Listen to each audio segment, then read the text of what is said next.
Have I died and gone to heaven? Folks, this is getting ridiculous, and I speak of my angel of collectors here, Mr. Mike Corrado once again, and good old reliable Dave Brown.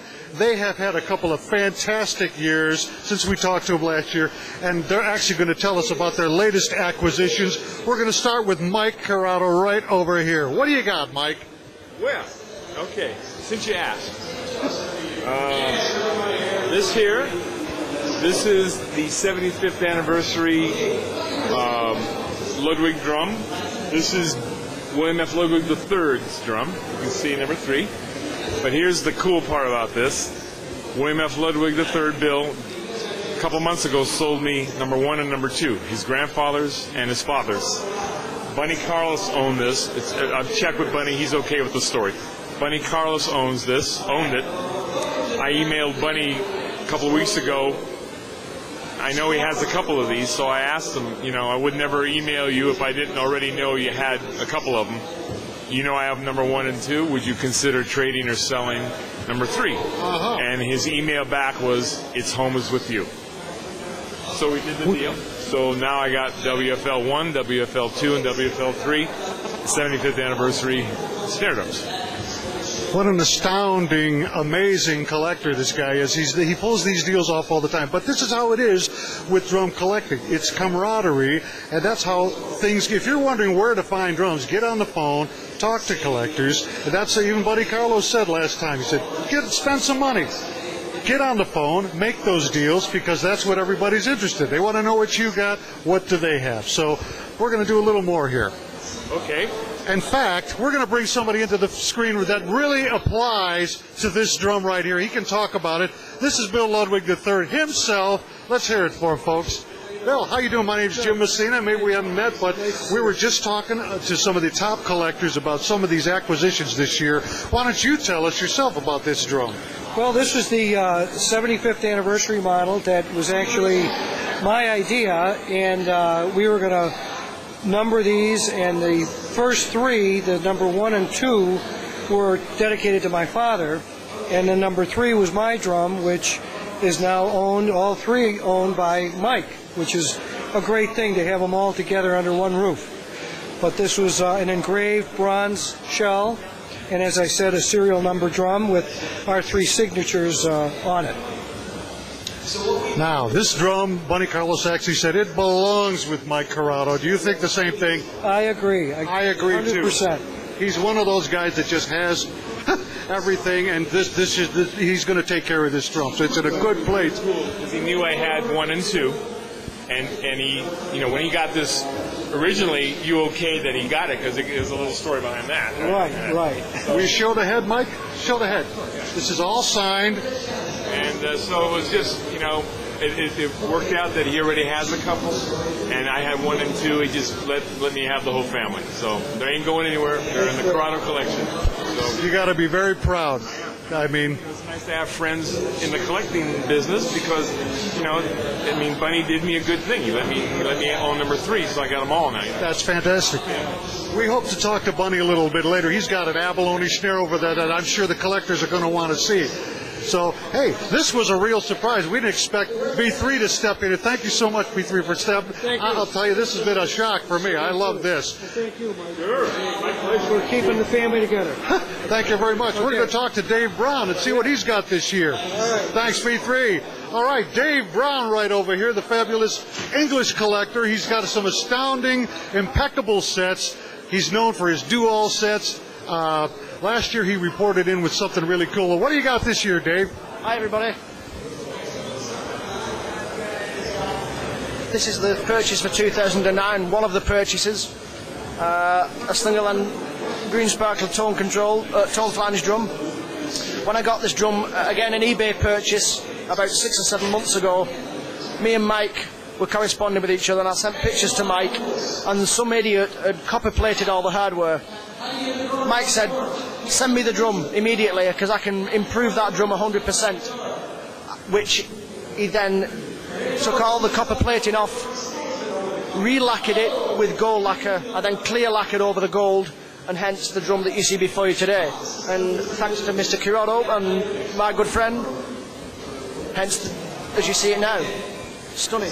Fantastic. That is a stunning drum indeed. Now, Mike, I wanted to ask you something about the plating people that you deal with. You've written articles about how you go about restoring drums and just what you do with these plating guys. They've got ways of doing some patinas to replicate aging, and not that you're being deceptive in any way, but it's just what's about how this was done? What went wrong in the first place? Well, the guy that had this before the owner that sold it to him, he bronzed everything, so it looked like your basic turd in the punch bowl. So, I stripped it and got it down to the copper and got all the lacquer off. Sometimes I have to have some stuff replated, but down to the copper, and then I polish it by hand, and then I spray it with this Nicholas Gold lacquer that I saw in Not So Modern Drummer when I first started collecting. So it's way, way better than it was. The original obviously is better to have, but this is closer to original than what the other guy did to it. This, now folks, you can't see this green sparkle, but I don't see any fine scratches. No cancer or anything. That's amazing. And that's what makes, I think, the hardware and this, if this was really, really a lot of cancer, then the hardware might look a little, facelift on an 80-year-old. Now, when Mike speaks of cancer, that's a condition that happens to Pirrell and black spots. Black spots, and what causes those black spots? Is it oxidation that gets under a sparkle? Maybe a ding in the shell and then water got in there. I see. I don't know. Yeah. Okay. Or oxygen gets underneath because it's copper inside the drum. The copper oxidizes and changes colour. I see. Or you're talking about the sparkle. Yeah. Yeah. Another drum to be proud of and to add to your already astounding collection. It's a growing small collection. Now, I know you have a couple of more stories here, and you brought some pictures of a drum, but we're going to get to that in a minute. Let's talk about the new issue of the Gold Triumphal. Now, I saw these on Adrian Kirschler's site. I was just blown away, and here it is in the flesh. Guess who just bought it? Well, there's no real story attached to this drum other than when I first saw them maybe 2 or 3 months ago, I fell in love with them. I'm sure Mike was exactly the same, and Mike's known about them a lot longer than I have.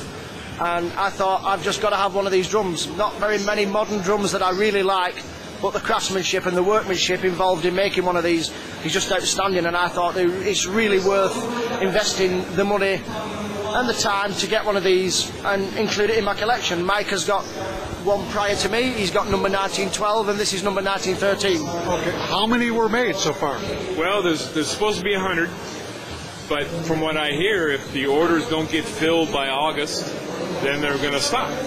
Now, I've heard that 2 different places. Obviously, talk to the guys at Ludwig for the final yes or no. That's what I heard. Making them all that much more rare. I'm going to add, Absolutely. This is Dave's drum. Like he said, I got number 1912. Now, this is a cool little thing that AK did. And again, this is all good. There's a little thing he did that I suggested, and I asked him, why don't you engrave the lugs like they did on the original? That's right. But what he did, which I think is cool, he only engraved the lugs on original on these for owners of original Triumphals. So of the 100, I hear there's only 2 with engraved lugs, and that's mine and Bunny's. Now, if you folks don't know this already, if you're seeing this for the first time, Mike... Page 16 in my book. Yes, if you don't know about Mike's book, Mike already owns real, original Triumphals. Now, I know you sold one of them off. How many were there originally that you had? At the moment, there's supposed to be 7 of them. I own 5 of the 7. Now I own 4 of the 7 because I sold one. And I'm not ashamed to say, the price was right.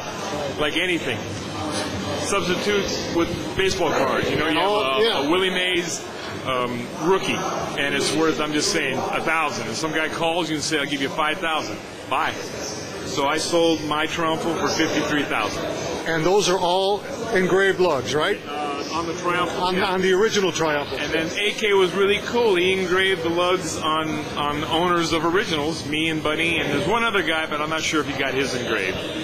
And I just was a nice gesture. And if you look in my book, my Triumphal with this pattern, that's pattern that AK used. Now, AK, from what I'm seeing, is